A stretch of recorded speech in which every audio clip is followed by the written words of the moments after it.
Alors,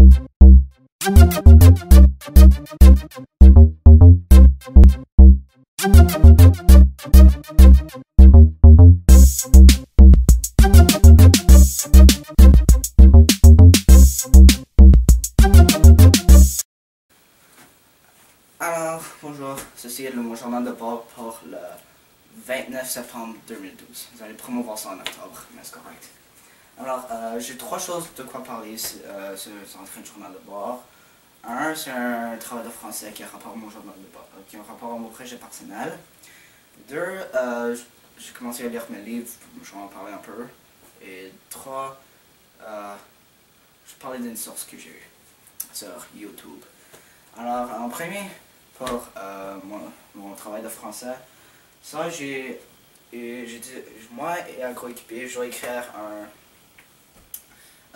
une nouvelle littéraire, ça c'est par rapport, mais il faut présenter cette nouvelle littéraire de façon soit vidéo, soit auditif, ou soit présentation orale devant classe et choses. Alors, nous on a décidé de faire auditif. La vidéo ça aurait été bien aussi, mais auditif c'est plus facile et ça me prend moins de temps avec mes autres ressources. Alors, auditif, ce qu'on a besoin de faire, c'est comme lire l'histoire à voix haute et record ça, prendre ça sur audio, puis après on doit mettre des sound effects autour de la musique, l'accompagnement musical auditif dedans. Alors, en premier, pour enregistrer la voix, il faut un microphone. Moi, je pensais pas que j'allais avoir besoin d'un microphone toute l'année à cause que je n'allais pas enregistrer de voix. Mais apparemment, on en a eu besoin. Alors, pour ce projet-ci, j'ai réussi à en trouver un de mon père. Je pense que j'aurais dû l'acheter, mais apparemment pas, je l'en ai trouvé. Alors, ça, c'est ce qu'il a trouvé. Ça, c'est cheap, là, ça vaut comme 20$. Mais ça marche mieux que le microphone de mon laptop. Alors, ça marche bien. Pas sur la qualité audio comme relativement mauvaise là, mais ça fonctionne mieux que ce que j'ai en ce moment. Mais il y a comme 2 jours, mon père m'a rapporté ça vient de son travail. Ça c'est un microphone qui vaut Shure là, c'est comme 400$ juste là. Puis c'est comme vraiment cool.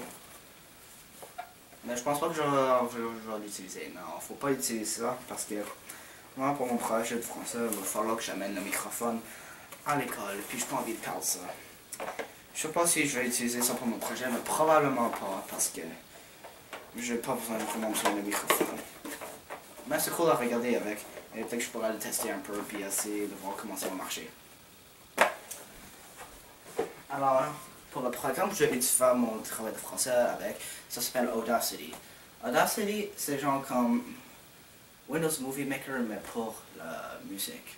Alors, ce que tu fais, tu ne produis pas la musique. Tu as déjà la musique, mais là tu la coupes, puis après tu l'assembles.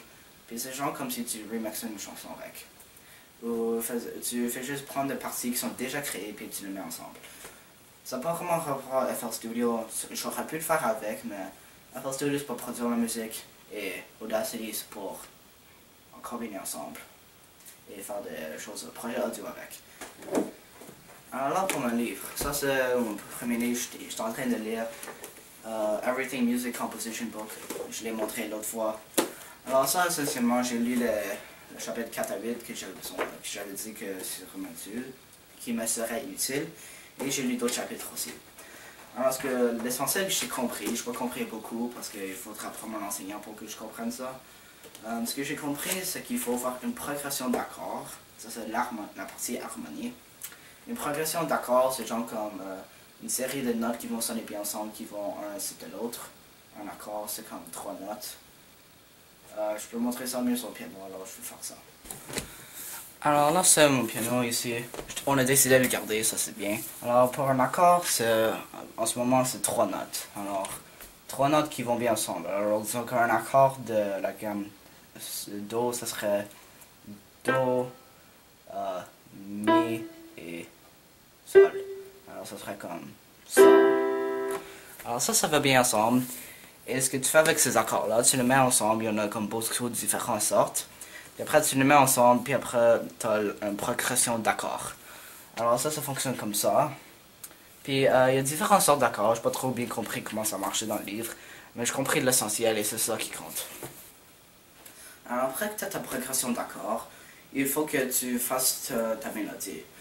Alors avec ta mélodie, tu prends les notes qui se font avec la progression d'accords, puis après tu fais ta mélodie avec, ou tu peux utiliser les accords eux-mêmes.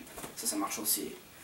Alors après que tu fais cela, tu as la mélodie, tu as la progression d'accords, là tu fais le truc accompagnement, puis après tu utilises tes basses et tout. Alors, le livre, ça explique pas l'accompagnement, ça explique juste l'harmonie et la mélodie. Harmonie, progression d'accords, mélodie, mélodie. Alors, ça explique vraiment bien comment faire une mélodie, quel genre d'accord va bien avec un autre accord, quelle note va suivre une autre note bien, comment tu fais pour créer ta mélodie. Et ça explique même pour différents instruments.